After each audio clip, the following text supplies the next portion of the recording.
Olá, hoje temos conosco no Culturarte o professor Etienne Samen. O professor Etienne é professor da Unicamp, formado em antropologia e um dos maiores nomes da antropologia visual no Brasil. Ele lançou 2 livros, dos quais se tornaram referência para todos os antropólogos que trabalham com fotografia, cinema e documentário. O primeiro livro lançado, o fotográfico, trata de uma série de ensaios que nos possibilitou uma primeira abordagem mais científica em torno das questões da imagem e de como elas podem ser trabalhadas dentro da ciência e como elas assumem fronteiras exatamente com os elementos da criatividade.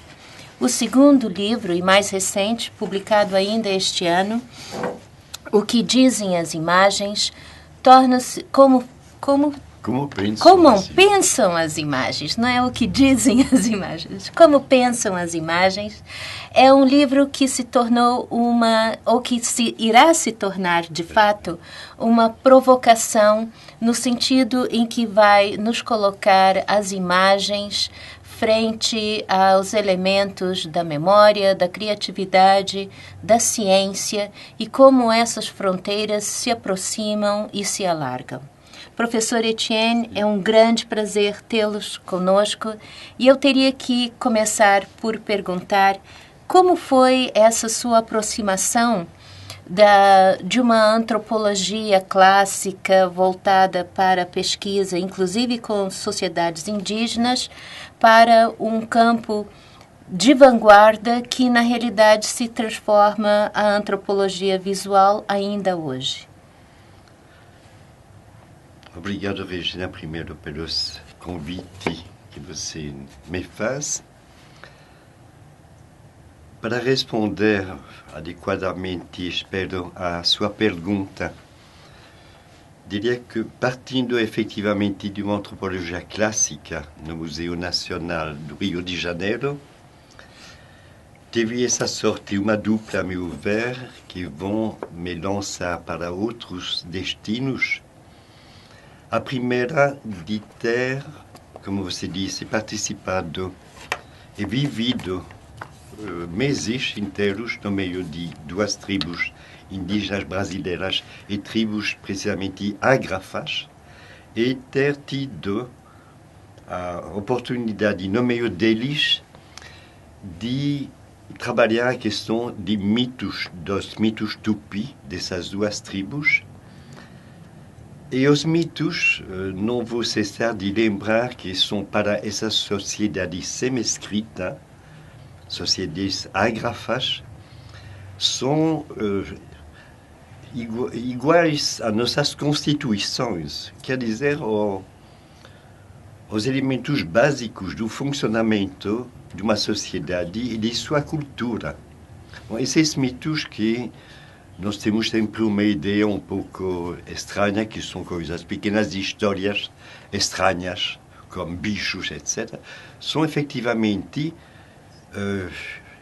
criações intelectuais extremamente sofisticadas. E, para voltar ao nosso assunto, são narrativas cheias de imagens. De um mito, um cineasta poderia logo ter um cenário presente e logo rodar um pequeno filme. Isso foi a primeira razão de passar da antropologia clássica à antropologia dita visual. A segunda foi quando, em 1984, fui efetivamente convidado, quando eu estava em Natal, Rio Grande do Norte, para integrar um grupo de outros colegas e professores que iam implantar um mestrado, um programa de pós-graduação em multimeios, quer dizer, nesse momento, pensar os suportes audiovisuais e ver como eles poderiam nos ajudar no campo das ciências humanas, inclusive da antropologia, e das ciências e das artes. Então, realmente, sem esse apelo lá em Campinas, não teria tido essa chance de aprofundar o que tinha já elaborado parcialmente, inconscientemente, no meio dos índios como seus mitos, as suas imagens. Sim? Professor, e me conta um pouco como foi essa sua relação com a fotografia, que eu já vi fotografias feitas pelo senhor, documentação de uma qualidade belíssima, e também um pouco nos conte como é que foi essa questão de gravar os cantos e os mitos entre os grupos indígenas que trabalhou. São duas lembranças que você volta a deixar aflorar. Bom, como relação à fotografia, diria, bom, eu não sou um fotógrafo, ainda bem, porque às vezes estou medo das etiquetas. Sou uma pessoa que gosta da fotografia. Quando o meu pai, a minha família, são editores. E na época, bom, na minha família, a gente ganhava franco-belga, ou não sei o que vale uma grande coisa, franco-belga a 100 jornais dobrados. E assim, a minha irmã gêmea, a gente começou a colecionar os pequenos francos belgas, até chegar ao que seria 310 francos, que era a primeira máquina fotográfica, uma quadrada de bakelite da Kodak. Bom, e reunimos esses 310, e depois de meses, olhando no intervalo essa vitrine e a tal de máquina, um pequeno olhar ciclópico. E chegamos lá, quando foi de comprar, bom, chegamos muito orgulhosos.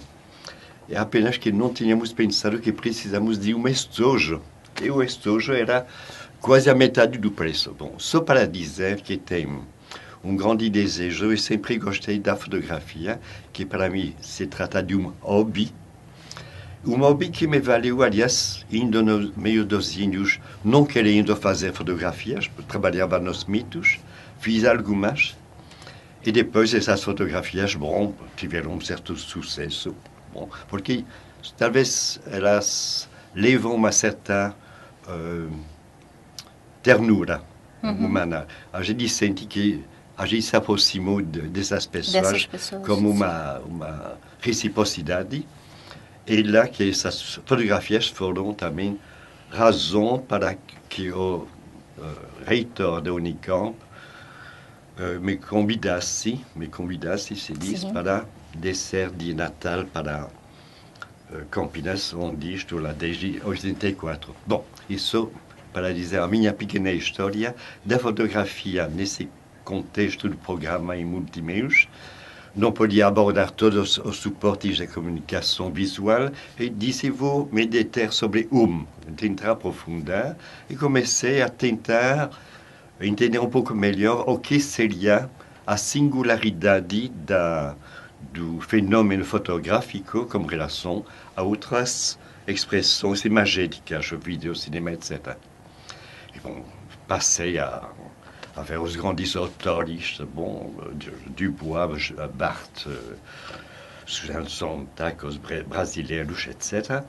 E estava a procurar um pouco da essência da fotografia. Bom, depois disto, não que me cansei, me disse que temos que ir mais longe e partir para a antropologia visual, e lá na antropologia visual, ver como pensar uma história da antropologia visual para não ter que refazer a roda.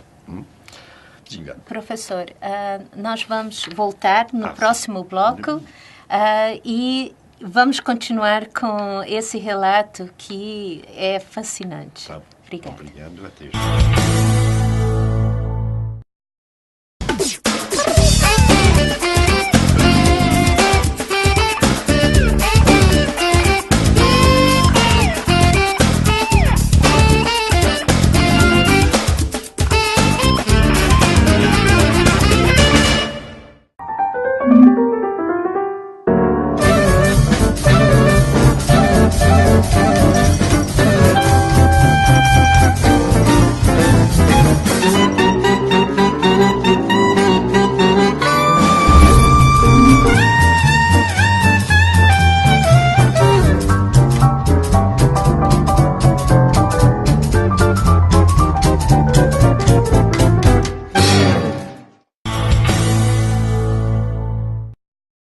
perguntamos agora, professor, por favor, continue o seu relato sobre essa questão da relação da fotografia e de todo esse processo de formação. Então, disse que, sendo em Campinas, nesse mestrado, nesse programa de pós-graduação em multimeios, tinha escolhido trabalhar mais profundamente a questão da fotografia, o que ela é, a sua essência, etc. E depois, vendo a complexidade, com 26 outros parceiros e amigos, finalmente, bom, a gente aceitou de andar e viajar sobre uma grande jangada atrás de um projeto que ia se tornar um livro fotográfico, o qual não passa, a meu ver, de um largo, amplo, rico questionamento sobre a fotografia, suas potencialidades no mundo não apenas antropológico, mas artístico e até científico. Bom, esse livro que saiu em 1998, 9, não sei. 98. Bom, já está na segunda edição. Eu acho que os editores não dizem, mas deve ser uma outra edição, porque a segunda certamente esgotou. Quer dizer, eu acho que esse livro já passou para mim. Bom, já tem a sua história e temos que fazer outras coisas. E, notadamente, será esse novo livro Como Pensam as Imagens. Mas, bom, ele tem a sua história e, a meu ver, foi uma possibilidade de juntar potencial reflexivos brasileiros e estrangeiros nessa publicação. Agora, você fez também alusão a um disco que seja, bom, um disco que foi realizado com a participação dos índios urubus de Capor das cabeceiras do rio Gurupi, do Brasil, em 1981. Bom, de novo, são imponderáveis acasos, talvez, da vida humana. Indo no meio deles, onde vivi 6 meses, tenho sempre o meu violão, porque também tenho esse outro hobby, que é o violão. E toquei para eles o suficiente, e um dia tinha um pequeno gravador nacional, com uma entrada de microfone, que era esse retangular que vocês conhecem, e fitas, aliás, recompostas a partir, provavelmente, de canções que tinha apagadas. Bom, e pedi aos índios uma retribuição dos meus belos cantos na floresta. E foi, então, cada se preparou para me oferecer, desta vez, como esse material derisório e monopista. Bom, apenas fizeram um silêncio, cada cantou a sua cantos de pajé, ou também cantos de pássaros, quer dizer, lá eram exercícios de flauta, pura e simples. Gravei isto, coloquei o nome de cada dos intérpretes e depois voltei e disse, mas por que guardar esse material que, mesmo feito nessas condições, deu como nascimento a 2 long playing, que, bom, de fato, foram, a meu ver, uma maneira de partilhar uma riqueza e bem cultural que não era o meu. Mas para dizer que tudo isso, às vezes, sai do simples também para se tornar algo que a gente nem imaginava. Nem imaginava. Sobre esse disco, eu tenho até algo para dizer. Quando eu comecei a dar aulas de antropologia, na década de 80, eu utilizei em vários momentos, especialmente nas disciplinas introdutórias de antropologia, esse registro sonoro para aproximar os alunos dessa realidade frente às sociedades indígenas ou sociedades completamente distantes da sociedade nacional. E é nesse sentido que eu agora vou provocá-lo no sentido de perguntar até que ponto essas formas de expressão, seja o canto, seja a fotografia o cinema ou até mesmo os elementos de ficção são capazes de nos aproximar dessas realidades. E até que ponto essas realidades são de fato ou não. Quer dizer, no sentido do limite entre a imaginação e o real. Como é que fazemos essas aproximações e esses distanciamentos? Bom, eu acho que, primeiro, bom, cada de nós não é apenas uma abstração, nem um cérebro que seria, bom, seco, lógico. Pensamos como a nossa razão, pensamos também como a nossa imaginação, nossa sensibilidade e não apenas a nossa inteligência. Então, você vê, entra no contato com essas sociedades indígenas ou com qualquer outras culturas. Eu estou aqui faz uma semana no interior do Ceará, onde nunca entrei.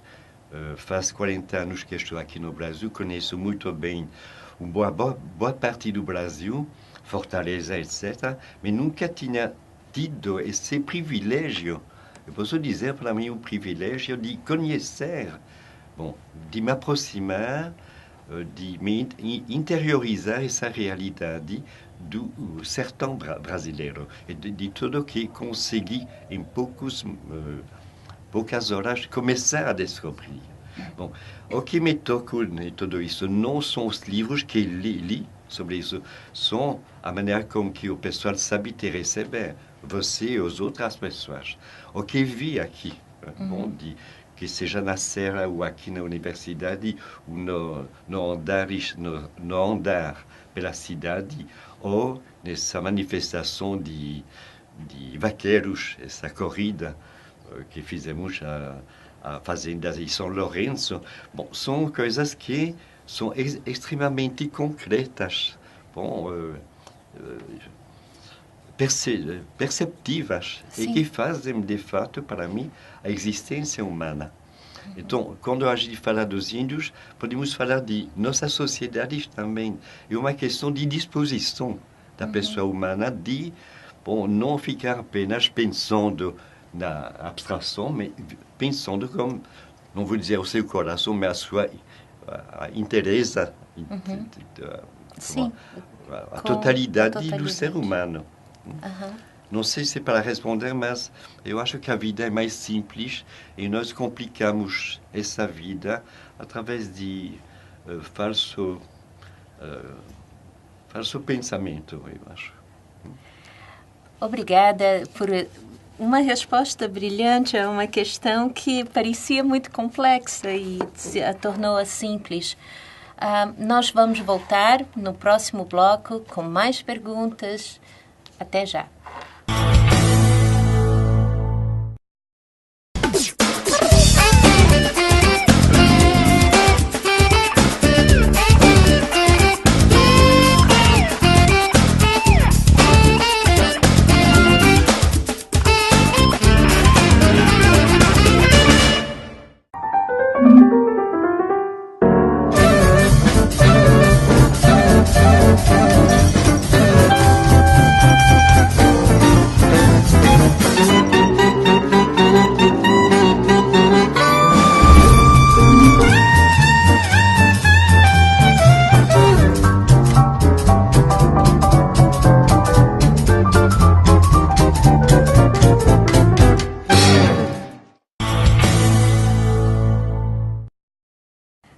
Professor Etienne, essa simplicidade de se aproximar do mundo, não é? Quer dizer, quase que viver aquilo que a vida nos oferece mesmo, não é? Isso tem ou não tem alguma coisa a ver com essa nova perspectiva que nos introduz quando apresenta o livro Como Pensam as Imagens? Como é que as imagens pensam? Quer dizer, como é isso? Para poder responder minimamente, diria que talvez possa fazer uma rápida retrospectiva desse nascimento. Bom, desse livro que é finalmente um questionamento oriundo de fato da vida, de novo. Fato da vida profissional, talvez da vida simplesmente humana.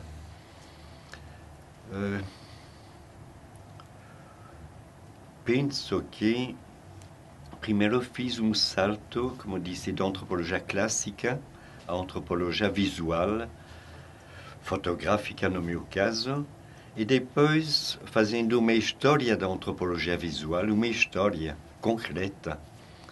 Bom, fui como conduzido a não mais pensar um tipo de imagem, que seriam as imagens antropológicas, etc., mas de me interessar por todas as imagens. E me interessar por todas as imagens quer dizer imagens que poderiam ser cinematográficas, videográficas, artísticas, claríssimo, para pensar o que, saindo do problema da essência, de como são singulares, etc., como elas têm uma função para nós, seres humanos, porque finalmente estão lá. Não? Estão lá, existem antes das nossas falas, antes das nossas escritas, temos imagens, e muitas imagens, o mundo, que nos circunda.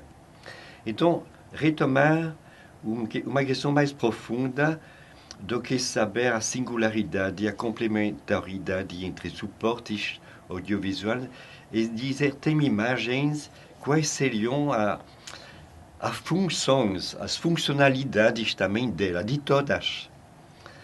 E lá que vem, então, surgir uma outra maneira de encará-las. Não mais como sendo atos, porque uma fotografia é um ato feito por uma pessoa e destinado a outro ato de recepção de outras pessoas. Então, não olhar apenas a imagem como sendo um ato, um fato registrado, mas colocar a imagem, e volto a dizer, todas as imagens como sendo uma questão, um questionamento que está dirigido para mim e para os outros, para pensar o mundo no qual me insiro.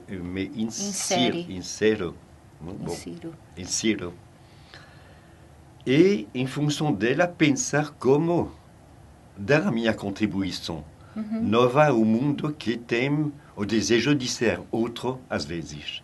Bom, então você vê pensar a imagem como uma provocação, como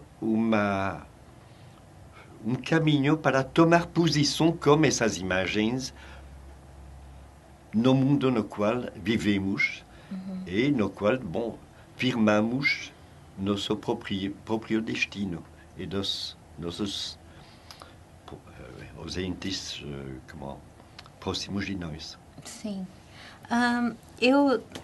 Quando estava falando, eu lembrei de uma série de coisas, entre elas, as grandes questões, inclusive da história da arte, quando se vai pensar as inscrições rupestres, as pinturas rupestres, e até mesmo as indagações sobre as manifestações estéticas entre os aborígenes e as tribos indígenas. Mas saltando de um para o outro, essas imagens e esse mundo das imagens nos dias de hoje tem uma importância semelhante e uma indagação semelhante, muito mais uma indagação semelhante para o senhor ou não? Quer dizer, há essas respostas ou não há essas respostas? Bem, o exemplo que você deu, eu acho, é muito positivo e instigante, no sentido de que toda imagem, voltando ao que a gente partilhava, toda imagem quer ou não, é uma memória. quando você fala de pintura rupestre, bom, é para se lembrar que são imagens do passado, mas que, a meu ver, são constitutivas ainda hoje das imagens que fazemos. Sim. Então, a imagem é, de uma certa maneira, claro, ela foi feita num certo momento. Eu diria que toda imagem é, de um certo modo, anacrônico. Ela não tem tempo. Ela foi feita num certo... Mas ela carrega uma memória que atravessa tempos e espaços. Sim, Bom, sim. e, às vezes, a gente diz, puxa vida, reconheço aqui num trabalho tal, traços, modelos, maneira de pensar de artesãos que fizeram isso faz milhares de anos. Bom, então, é pensar a imagem concreta que nós fazemos como sendo uma questão colocada hoje, mas que leva consigo, que carrega todo um passado. A imagem que fazemos é portadora já de um arquivo, né? Bom, de uma memória, de um presente que tudo isso vai ser lançado num futuro como um desejo, uma esperança de refazer, como carregar novamente o mundo, remodelá-lo. Isso que vai nos dizer, dessa perspectiva de como pensam as imagens, como pensam entre elas duas pessoas que gostariam muito de insistir sobre a importância deles num futuro próximo, espero, que seriam o iconólogo e historiador da arte alemão, judeu-alemão, que se chama Abi Warburg, e o seu comentador, o seu exegeta francês, que é também um historiador da arte, um filósofo e um antropólogo, judeu também, grande pessoas do tamanho, a meu ver, de Walter Benjamin, etc., sim, que se chama Georges Didi Huberman. Bom, são pessoas que poucas traduções começam a chegar aqui no Brasil, mas, de novo, todo um pensamento de que sou realmente o depositário também, recebi muito deles. E o que passou é, finalmente, uma tentativa de partilhar o que eles souberam nos oferecer. Professor, tem que agradecer tremendamente. Acho que está nos deixando questões muito importantes para pensarmos e, principalmente, um incentivo maior para virmos conhecer as obras, né, como pensam as imagens, e principalmente isso que se produz e se pensa sobre as imagens e como se fazem documentários e como se fazem fotografias com esse tipo de caráter de indagação e construção da realidade. Eu acho que ficamos aqui para conferir tudo isso e agradecer mais uma vez a sua presença em Sobral conosco e podendo nos oferecer tudo isso que sabe e sabe tão bem. Obrigada. Agradeço muito, Regina, também. Obrigado.